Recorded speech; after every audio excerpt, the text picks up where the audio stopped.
اعوذ باللہ من الشیطان الرجیم۔ پناہ مانگتا ہوں میں اللہ کی شیطان مردود سے۔ بسم اللہ الرحمن الرحیم۔ شروع کرتا ہوں اللہ کے پاک نام سے جو بہت بڑا مہربان نہایت رحم والا ہے۔ یا بنی اسرائیل اذکروا نعمتی التي انعمت علیکم واوفوا بعہدی اوف بعہدکم وإیای فارہبون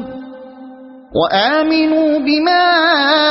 أنزلت مصدقا لما معكم ولا تكونوا أول كافر به ولا تشتروا بآياتي ثمنا قليلا وإياي فاتقون۔ اے بنی اسرائیل، میری اس نعمت کو یاد کرو جو میں نے تم پر انعام کی، اور میرے عہد کو پورا کرو جو میں تمہارے عہد کو پورا کروں گا۔ مجھ ہی سے ڈرو اور اس کتاب پر ایمان لاؤ جسے میں نے تمہاری کتابوں کی تصدیق میں نازل فرمایا، اور اس کے ساتھ تم ہی پہلے کافر نہ بنو، اور میری آیات کو تھوڑی تھوڑی قیمت پر نہ بیچو، اور صرف مجھ سے ڈرتے رہو۔ اس آیات میں بنی اسرائیل کو اسلام قبول کرنے اور حضور پاک صلی اللہ علیہ وسلم کی تابع داری کرنے کا حکم ہو رہا ہے، اور کس لطیف پیرا یہ ہے میں کہ انہیں سمجھایا جاتا ہے کہ تم ایک پیغمبر کی اولاد میں سے ہو، اور تمہارے ہاتھوں میں کتاب اللہ موجود ہے، اور قرآن پاک اس کی تصدیق کر رہا ہے۔ پھر تمہیں نہ چاہیے کہ سب سے پہلے انکار تم ہی سے شروع ہو۔ اسرائیل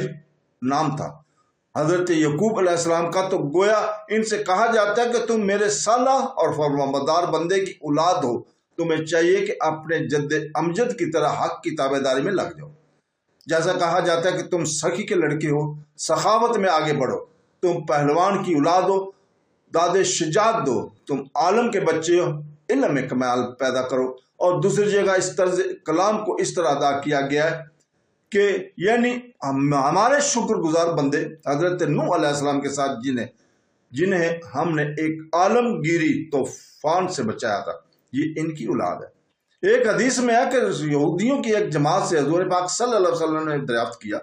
کہ تم نہیں جانتے کہ اسرائیل نام تھا حضرت یعقوب علیہ السلام کا؟ وہ سب قسم کھا کر کہتے ہیں کہ واللہ یہ سچ ہے۔ تو حضور پاک صلی اللہ علیہ وسلم نے کہا اے اللہ تو گواہ ہے، اسرائیل کے لفظی معنی عبداللہ کے ہیں۔ ان نعمتوں کو یاد دلایا جا رہا ہے جو قدرت کاملہ کا بڑی بڑی نشانیاں تھیں، مثلا پتھر میں سے نہروں کا جاری کرنا، من و سلوہ اتارنا، فرعونیوں سے آزاد کرنا، ان میں سے انبیاء اور رسولوں کو محفوظ کرنا، ان میں سلطنت اور بادشاہ عطا فرمانا وغیرہ۔ میرے وعدوں کو پورا کرو، یعنی جو عہد میں نے تم سے لیا تھا کہ جب محمد صلی اللہ علیہ وسلم آئے اور آپ صلی اللہ علیہ وسلم پر میری کتاب قرآن پاک اترے تو تم اس پر اور آپ صلی اللہ علیہ وسلم کی ذات پر ایمان لانا، وہ تمہارے بوجھ ہلکے کریں گے اور تمہاری زنجیریں توڑ دیں گے اور تمہارے توق اتار دیں گے، اور میرا وعدہ بھی پورا ہو جائے گا کہ میں اس دن کی سخت احکام کے بدلے میں تمہیں اس آخر الزمان پیغمبر حضرت محمد صلی اللہ علیہ وسلم کے ذریعے تمہیں ایک آسان دین دوں گا۔ دوسری جگہ اس کا بیان اس طرح ہوتا ہے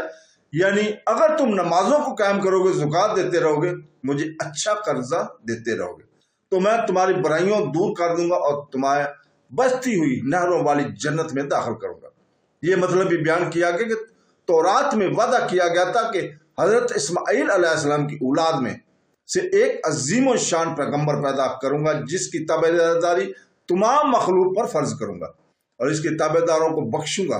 انہیں جنت میں داخل کروں گا اور بڑا اجر دوں گا۔ امام راضی رحمۃ اللہ علیہ نے اپنی تفسیر میں بڑے بڑے انبیاء علیہ السلام سے آپ صلی اللہ علیہ وسلم کے بارے میں پیشین گوئی نقل کی ہے۔ یہ بھی مروی ہے کہ بندوں کا عہد اسلام کو ماننا اور اس پر عمل کرنا تھا، اللہ تعالیٰ کا اپنے عہد کو پورا کرنا، ان سے خوش ہونا اور جنت عطا فرمانا، اور مجھ سے ڈرو کہ ایسا نہ ہو جو عذاب تم سے پہلے لوگوں پر نازل ہوئے کہیں تم پر بھی نہ آ جائے۔ اس سے لطیف پیغام یہ کہ ملاحظہ کرے فرمائیے کہ ترغیب کے بیان کے ساتھ ہی کس طرح ترہیب کے بیان کو ملا دیا۔ رغبت اور ترہیت دونوں کو جمع کر کے اتباع حق اور نبوت محمد صلی اللہ علیہ وسلم کی دعوت دی گئی۔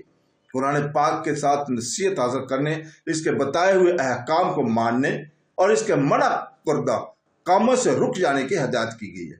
اسی طرح اس کے بعد یہ فرمایا کہ تم اس قرآن پاک پر ایمان لاؤ جو تمہاری اپنی کتاب کی بھی تصدیق اور تائید کرتا ہے، جسے لے کر وہ نبی آئے ہیں جو امی ہیں، وہ جو عربی ہیں، جو بشیر ہیں، جو نذیر ہیں، سراج منیر ہیں۔ ان کا اسم مبارک محمد صلی اللہ علیہ وسلم ہے، جو تورات اور انجیل کے تصدیق کرنے والے اور حق کو پھیلانے والے ہیں، کیونکہ تورات اور انجیل میں بھی آپ صلی اللہ علیہ وسلم کا ذکر تھا، تو آپ صلی اللہ علیہ وسلم کا تشریف لانا تو تورات کی سچائی کی دلیل تھی، اس لیے کہا گیا کہ وہ تمہارے ہاتھوں کی چیز کی تصدیق کرتے ہیں، باوجود کہ تمہیں علم ہے، پھر تم ہی اس کے پہلے منکر نہ بڑھو۔ بعض کہتے ہیں کہ ضمیر کا مرجع قرآن ہے اور پہلے آ چکا ہے، اور دونوں قول حقیقت سچے اور ایک ہی ہیں۔ قرآن پاک کو ماننا رسول پاک کو ماننا ہے، اور رسول پاک کی تصدیق قرآن کی تصدیق ہے۔ پہلے کافر کا مطلب بنی اسرائیل کے پہلے کافر ہے، کیوں کفار قریش بھی انکار اور کفر کر چکے تھے، تو اب بنی اسرائیل کا انکار اہل کتاب میں سے پہلی جماعت کا انکار تھا، اس لیے انہیں اول کافر کہا گیا۔ ان کے پاس وہ علم تھا جو دوسروں کے پاس نہ تھا۔ میری آیات بدلے تھوڑا تھوڑا مول نہ لو، یعنی دنیا کے بدلے جو قلیل اور فانی ہے، میری آیات پر ایمان لانا اور میرے رسول صلی اللہ علیہ وسلم کی تصدیق کرنا نہ چھوڑو۔ اگرچہ ساری کی ساری دنیا بھی مل جائے، پھر بھی وہ آخرت کے مقابلے میں تھوڑی اور بہت تھوڑی ہے، یہ خود ان کی کتابوں میں موجود ہے۔ سنن ابو داؤد میں ہے کہ رسول پاک صلی اللہ علیہ وسلم فرماتے ہیں، جو شخص اس علم کو اس سے اللہ تعالیٰ کی رضا مندی حاصل کرتا ہے، اس لیے سیکھے کہ اس سے دنیا کمائے، وہ قیامت کے روز جنت کی خوشبو تک نہ پائے گا۔ علم سکھانے کا اجرت بغیر مقرر کیے ہوئے لینا جائز ہے۔ اس طرح علم سکھانے والے علماء کو بیت المال سے لینا بھی جائز ہے، تاکہ وہ خوشحال رہ سکے اور اپنی ضروریات کو پوری کر سکے۔ اگر بیت المال سے کچھ مال نہ ملتا ہو اور علم سکھانے کی وجہ سے کوئی کام دھندا بھی نہ کر سکتے ہو، تو پھر اجرت مقرر کر کے لینا بھی جائز ہے۔ امام مالک رحمۃ اللہ علیہ، امام شافعی رحمۃ اللہ علیہ، امام احمد رحمۃ اللہ علیہ اور جمہور علماء کا یہی مذہب ہے۔ اس کی دلیل وہ حدیث بھی ہے جو صحیح بخاری میں حضرت ابو سعد خدری رضی اللہ تعالیٰ سے مروی ہے کہ انہوں نے اجرت مقرر کر کے لی اور ایک سانپ کے کاٹے ہوئے شخص پر قرآن پاک پڑھ کر دم کیا۔ جب حضور پاک صلی اللہ علیہ وسلم کے سامنے یہ قصہ پیش ہوا تو آپ صلی اللہ علیہ وسلم نے فرمایا، یعنی جن چیزوں پر تم اجرت لو، ان سب میں زیادہ حقدار چیز کتاب اللہ ہے۔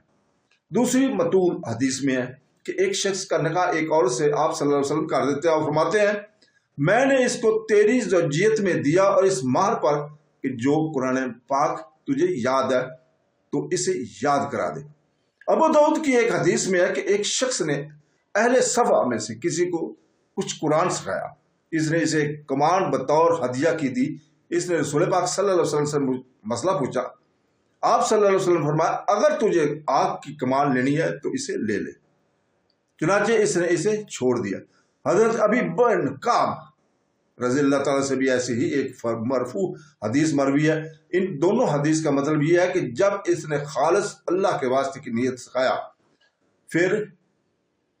اس پر تحفہ ہدیہ لے کر اپنے ثواب کو ختم کرنے کی ضرورت ہے، اور جب کہ شروع ہی سے اجرت پر تعلیم دی تو پھر بلا شک اور شبہ جائز ہے، جیسے اوپر کی دونوں حدیث میں بیان ہو چکا ہے۔